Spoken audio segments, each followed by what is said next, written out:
కృప కనికరము గల యేసు నామంలో శుభములు పలుకుతూ ఈనాటి బంగారు ప్రగలో కొన్ని ఆత్మీయ జీవిత సత్యాలను తెలుసుకొని జ్ఞాపకం చేసుకున్న దేవుడు అనే తలంపులను మనం పంచుకుందామండి.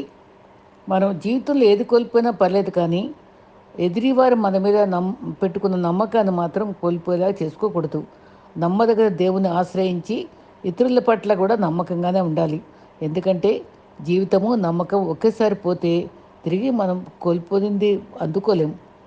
చిరునవ్వు మించిన అందము, వినయాన్ని మించినటువంటి ఆభరణం మరొకటి లేదంటారు. నీటిలో ఏడ్చే చేప కన్నీరు ఎవరికీ తెలియదు.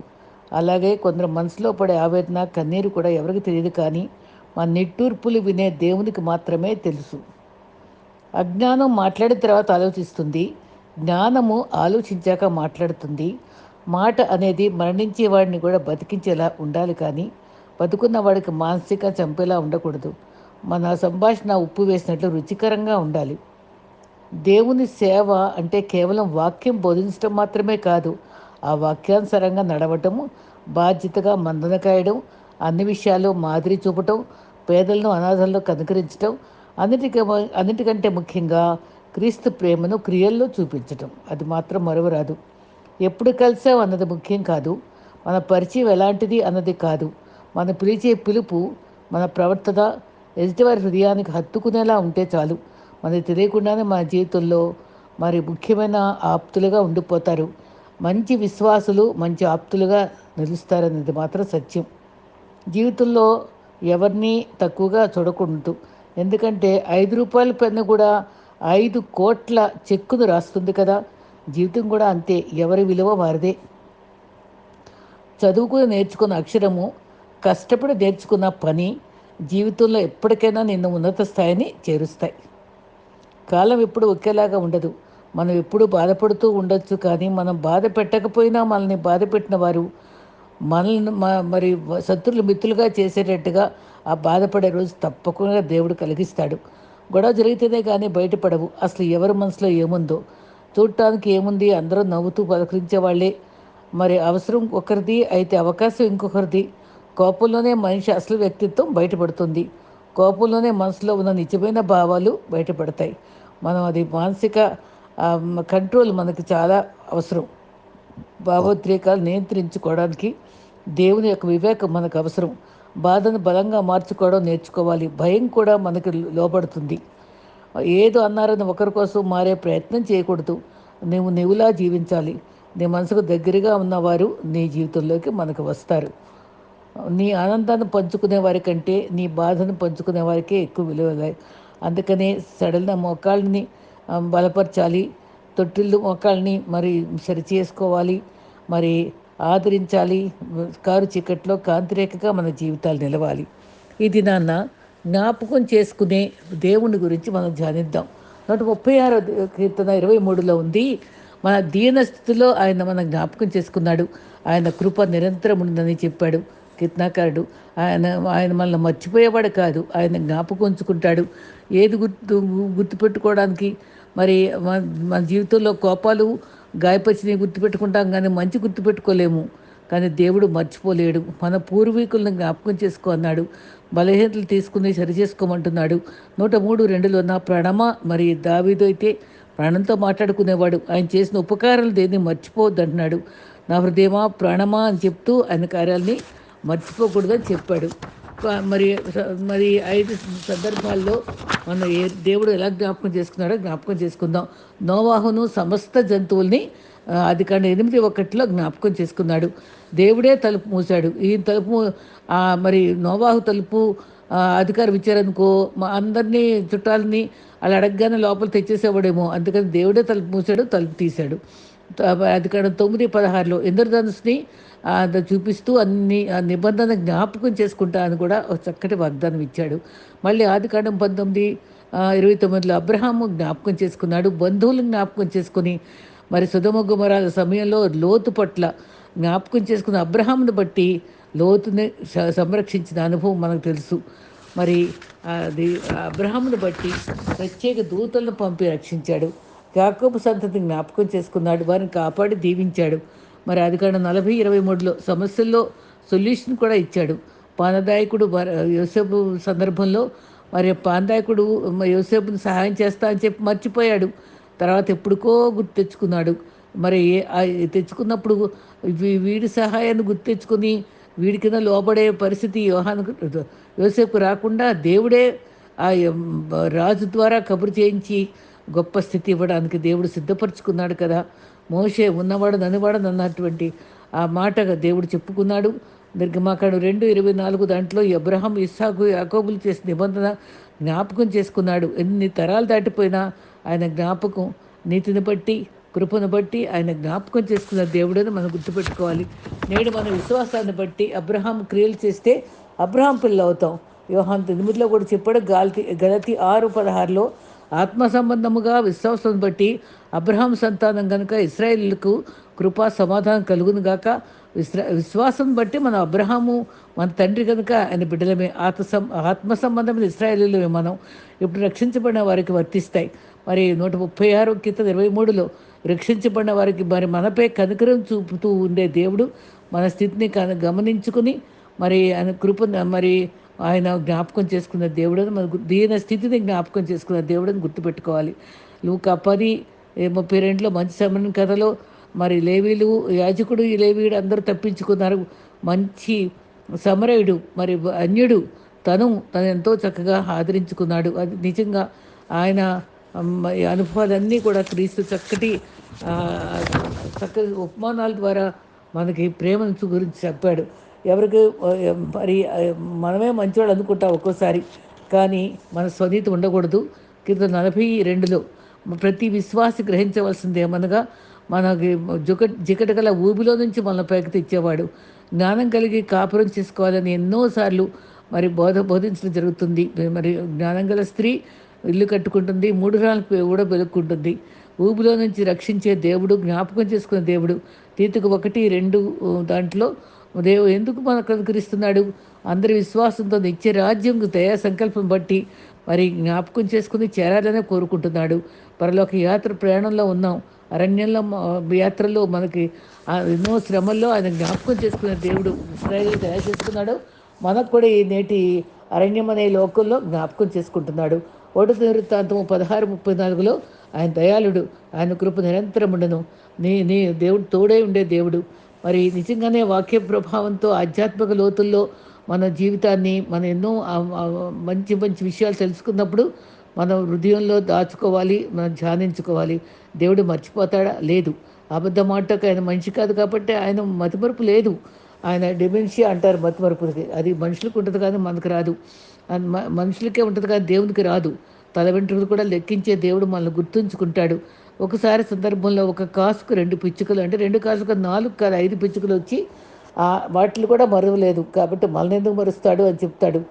100 గొర్రెలలో ఒకటి తప్పిపోతే దానికోసమే పరిగెత్తాడు. అంత మంచి దేవుడు మనకున్నాడు. మరి యెషయా 49:14లో సియోను, దేవుడు నిన్ను విడిచిపెట్టి మరిచి ఉన్నాడని తలుస్తున్నావా? ప్రభు నన్ను మరిచాడని తలుచుకుంటున్నావా? ప్రభు తన బిడ్డల జాగ్రత్త గలవాడు. తల్లి తన చంటి బిడ్డలను మరిచినా నేను మరువను. అరచేతిలో చెక్కుకున్నాను. మన జీవితంలో దేవుడు మరిచాడని తలుస్తాం కానీ ఎవరు మరిచినా దేవుడు మరవడు. మనకు ఎదురయ్యే దుర్దినాలను బట్టి, శ్రమను బట్టి నిరాశ కలిగినప్పుడు ఇంకెంతకాలం వేదన, ఎంతకాలం భంగపాటు, ఆయన మర్చిపోయాడా తలుస్తాం కానీ యెహోవా మర్చిపోడని అన్ని ఆయన సంకల్పంలో బాగా జరుగుతాయని తలుచుకోవాలి. యెరూషలేము వారికి, చెరలోని వారికి, మరి శత్రువుల చేతిలో బాధింపబడిన వారిని ఎప్పుడూ మరువలేదు. ఆయన శిల్పి, ఆయన మనం చెక్కుకున్నాడు. ఆకారం ఇచ్చి ఆయన రక్తం ద్వారా జీవం ఇచ్చాడు. ఆయన చేతిలో ఉన్నాం, ఎవరు అపహరింపలేరు. పిచ్చుకలు, కాకులు, అడవి పువ్వులు అన్నీ విచారించాడు. గతంలో ఒక అనుభవం చూద్దాం. గిద్యోను కాలంలో మిద్యానీయులు వాళ్ళని చాలా బాధించేవాళ్ళు. వాళ్ళు మొర్రపెట్టారు. ఆ కాలంలో న్యాయపతిగా గిద్యోను ఎన్నుకొని దూతను పంపించాడు. దూతలను పంపించి గిద్యోను వెళ్ళలేదు, దూతే వచ్చాడు. మరి ఆలోచనలో ఆ జవాబునిచ్చేటకి ఆ వాక్యం చక్కగా తెలువబడింది. గిద్యోను భయం పడిపోయి చాటుగా చెట్టుకు దాక్కున్నాడు. తినడానికి ఆహారం లేదు. శత్రువులు వచ్చేసి దాన్ని లాక్కుపోతున్నారు, దాడి చేసుకుంటే దోచుకుంటున్నారు. కొంచెం ధాన్యమే ఉంది పాపం. చాటుగా దొల్లగొట్టుకున్న టైంలో కొన్నిసార్లు పరిస్థితుల్లో దాక్కుంటాం మనం కూడా. మనకెవరు లేరనుకుంటాం, కానీ దేవుడు మనల్ని అందరినీ ఎక్కడ చాటుకున్నా దాన్ని గుర్తుపట్టే దేవుడు, గమనించుకునే దేవుడు. హృదయ హృదయాంతరంగాలను పరిశీలించే దేవుడు, జ్ఞానం కలవాడు. దూత పలకరింపు ఆనందం కలిగించింది. న్యాయాధిపతులు 6:11 దేవుని కరుణ జాలి గ్రహించలేము. మిద్యానీయులు కనబట్టు దాక్కున్న గిద్యోనుతోటి దూత మాట్లాడింది. దూత వచ్చి గిద్యోను ఎంత చక్కగా పలకరించిందో. అరణ్యంలో అటు ఇటు తిరుగుతున్న హాగర్ని, షూర్ అరణ్యంలో పచ్చికే లేదు, అక్కడ నీళ్లే లేవు. అటువంటి పరిస్థితుల్లో దేవుడు చూచే దేవుడని తను పేరు పెట్టుకునే రీతిగా దేవుడు తన్ని మరవలేదు, జ్ఞాపకం చేసుకున్నాడు. ఇక్కడ ఈ గిద్యోను కూడా పరాక్రమ గల బలాఢ్యుడా అని పిలిచాడు. ఆ పలకరింపులోనే మనం రాబో జీవితంలో ఏమవుతామో అదే పలకరించి చెప్తాడు. మరి ఆ సంతానం లేనప్పుడు కూడా నక్షత్రాలు చూసి అంతమంది జనాలు నీకు ఇస్తాను, ఇసుకరేణు లాంటి బిడ్డలు నీకు ఇస్తానని చెప్పి దేవుడు వాగ్దానం ఇవ్వలేదా? అదే రీతిగా మన జీవితాల్లో కూడా మన భవిష్యత్తులో ఏమవుతామో అది మనకు చెప్తాడు. మీరు తోడుగా ఉంటాను, ఈ కష్టాలు మాకెందుకు, నువ్వు తోడుగుంటే మాకు విజయాన్ని ఎందుకులా బాధపడతారు అని డైరెక్ట్గా సూటిగా నిష్ఠూరపడతాడు. అయితే చక్కగా సముదాయించి ఎన్నో రీతులుగా ధైర్యం చెప్పి తన్ని యుద్ధానికి సిద్ధపరుస్తాడు దేవుడు. చక్కగా యుద్ధం చేస్తాడు. మరి బూరలు, కుండ, ఆ దీపంతో ఎంత అద్భుతంగా 300 మంది ఎన్నుకుని ఎంత చక్కని యుద్ధం చేసిన గిద్యోను ధన్యుడు. మరి దేవుడు మర్చిపోడు, తన వాగ్దానాలను ఎప్పుడూ మరవడు. వాగ్దానం చేసిన వాడు నమ్మదగిన వాడు. మాట ఇచ్చి మరి ఎదురు చుట్టంలో మనం ఓర్పు వహించవలసి ఉంది. సూర్యచంద్రుల్ని సృజించిన దేవుడు మర్చిపోతాడా? ద్వితీయోపదేశకాండం 4:31 పితరులతో చేసిన ప్రమాణం నిబంధన మర్చిపోడు. అది కానీ 21 కూడా తాను చెప్పిన ప్రకారము సారాన్ని దర్శించాడు. తాను చెప్పిన నిర్ణయ కాలంలో వృద్ధాప్యమందు కుమారుని పొందుకున్నాడు అబ్రహాము. దేవుడు తన బిడ్డలను అవసరాలు మర్చిపోడు. ఇశ్రాయేల్ ఆకలితో మన్నా పూరేళ్ళనిచ్చి బండలో నీళ్ళిచ్చి ఎంతగా ఆదుకోలేదా? ఏలియాను ఉదయం సాయంత్రము కాగులతో రొట్టె తీసుకొచ్చి పోషించుకోలేదా? ఏ లోటు రానివ్వలేదు. మరి మరి దావీదు కూడా అరణ్యంలో ఆకలితో ఉన్నప్పుడు బెల్ బెర్జిల్లాయి దగ్గర అన్ని రకాల వస్తువులు కూడా బెడ్తో సహా ఆహారంతో సహా ఇప్పించి ఆదుకోలేదా? అన్ని జంతువులకు ఆహారం ఇచ్చేవాడు, పక్షులకు పోషించేవాడు, పిల్ల కాకులకు ఆహారం ఇస్తాడని యోబు కూడా చెప్పాడు. ఆయన ప్రేమగల దేవుడు. ఆయన ఆశీర్వాదాలు అనుభవించే వాళ్ళం మనము కాబట్టి మనం ప్రేమించే దేవుడు మనల్ని అన్ని రకాలుగా గౌరవించి సంఘంలో నిలబెట్టుకున్నందుకు ఎంతగా మనం థ్యాంక్స్ చెప్పుకోవాలి. మరి హెబ్రీ 6:10 ఆయన బట్టి మరి ప్రతిఫలం ఇచ్చేవాడు ఆయన. ఉపచారం చేస్తే మనకి ప్రతిఫలం ఇచ్చేవాడు, మర్చిపోయే దేవుడు కాదు. హెబ్రీ 6:10 అన్నాడు. అదే రకంగా కీర్తనలు 9:10 ఆయన రక్తాపరాధం గురించి విచారణ చేయనప్పుడు బాధపడే వారిని జ్ఞాపకం చేసుకుంటాడు. ఆయన మరువడు. చక్కటి వాగ్దానము. మరి 120 సంవత్సరాలు నోవా మరి అందరి లోపల పెట్టున్నప్పుడు వాళ్ళకి లోకం అంతా తించు త్రాగుతూ గడిపారు. కానీ తలుపు మూసేసినప్పటికీ ఆయన ఆ కుటుంబం అంతటిని జ్ఞాపకం చేసుకున్నాడు. మళ్ళా చెప్పుకుందాం. మరి 8 మందిని కాపాడుకున్నాడు. ఆదికాండం 30:22 రాహేల్ను కూడా జ్ఞాపకం చేసుకున్నాడు. లేయ మంచిదా, రాహేల్ మంచిదా అంటే లేయ మంచిదే అవ్వచ్చు, కానీ రాహేల్ కూడా మంచిదే. మరి తండ్రి అమ్మ అక్క పెళ్ళవకుండా నీ పెళ్ళి ఎట్ట చేస్తాను అని అంటే తను ఏం మాట్లాడలేదు, తను ఒప్పుకున్నది. అది గమనించుకోలేదు, అది వివరంగా లేదు, కానీ అది సమ్మతించినట్లే మనకి. అయితే ఆ తర్వాత రాహేలు మరి వాళ్ళిద్దరిని కూడా మరి దగ్గర పెట్టుకొని మీ నాన్న నన్ను ఎంతో ద్రోహం చేశాడు, ఎండకెండి మంచుకు తడిచి మరి ఇన్ని రకాలుగా బాధలు పెట్టాడికి వెళ్ళిపోతుంది మా భరాంతం అంటే ఇద్దరు కూడా సహకరించి ఒప్పుకున్నారు. ఇక్కడ ఒక చక్కని ఈ భక్తుడు చక్కని అదంటే ఆత్మీయ రహస్యం చెప్పాడు. ఏంటంటే మరి లాబాను గృహ విగ్రహాలని ఎవరి దగ్గర ఉంటే అక్కడ తండ్రి యొక్క ఆస్తి ఆ కుటుంబానికి చెందుద్దంట. అది ఆశతో యాకోబు నష్టపడ్డాడు కాబట్టి తనకి ఆస్తి రావాలనే మిషతో మరి విగ్రహాన్ని దాచి మరి దాని మీద బట్టలు పరిచేసేసి నేను లేవలేను అని చెప్పి ఆ విగ్రహాన్ని గోప్యంగా ఉంచుతుంది. అయితే ఆ గొడ్రాలుగా ఉండేదాన్ని దేవుడు జ్ఞాపకం చేసుకొని మరి మంచి బిడ్డను మరి లేయ మంచిదైతే యోసేపు ఎందుకు తనకు పుట్ల ఈ అమ్మాయికి ఎందుకు పుట్టాడు, రాహేలుకి ప్రభు తనని జ్ఞాపకం చేసుకుని మంచి బిడ్డను ఇచ్చాడు. యోసేపు లక్షణాన్ని క్రీస్తులో కూడా ఉన్నాయి కదా, క్రీస్తు లక్షణాన్ని యోసేపులో ఉన్నాయి. అయితే ఆదికాండం 30:22 యోసేపుకు అన్ని కష్టాలే పాపం, అయినా దేవుడు తోడుగా ఉన్నాడు. అంత గొప్పది మరి చక్కటి జీవితాన్ని ఇచ్చాడు చివర.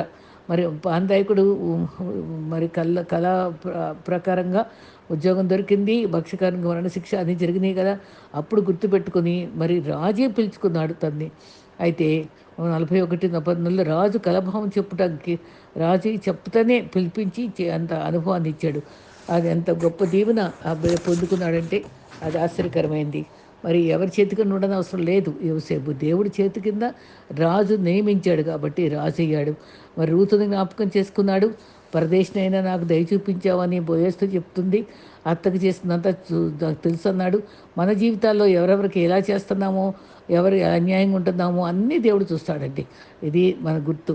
మరి మొర్దెకైని 6:11 ఎస్తేరులో మొర్దెకైని కూడా జ్ఞాపకం చేసుకున్నాడు దేవుడు. యెషయా 44:21లో నువ్వు నా సేవకుడవు, నేను మరిచిపోజాలను. నిత్యము ఆయన జ్ఞాపకంలో మనం ఉన్నాం. మనం ఎంతగా స్తుతించాలో మర్చిపోలేని దేవుడు మన విశ్వాస జీవితంలో మనల్ని ఆదుకొని నడిపించి జిగట ఊబిలో నుంచి లేవనెత్తి బండపై అడుగులు స్థిరపరిచి కొత్త గీతాన్ని ఇచ్చే దేవుడు మనకున్నాడు. మరిచిపోజాలని దేవుణ్ణి ఈరోజు మనం తలంచుకుందామండి. ఆయన అంత గొప్ప దేవుడు మనకి. మర్చిపోకుండా మనల్ని ప్రేమించే దేవుణ్ణి ఆశ్రయిద్దాం. మంచి విశ్వాసులుగా మరి ఆయన కోరుకున్న జీవితాన్ని, మరి ఆయన్ని సంతోషపెట్టే జీవితాన్ని జీవిద్దాం. అటు కృప దేవుడు మనకందరికి అనుగ్రహించుగాక. ఆమేన్.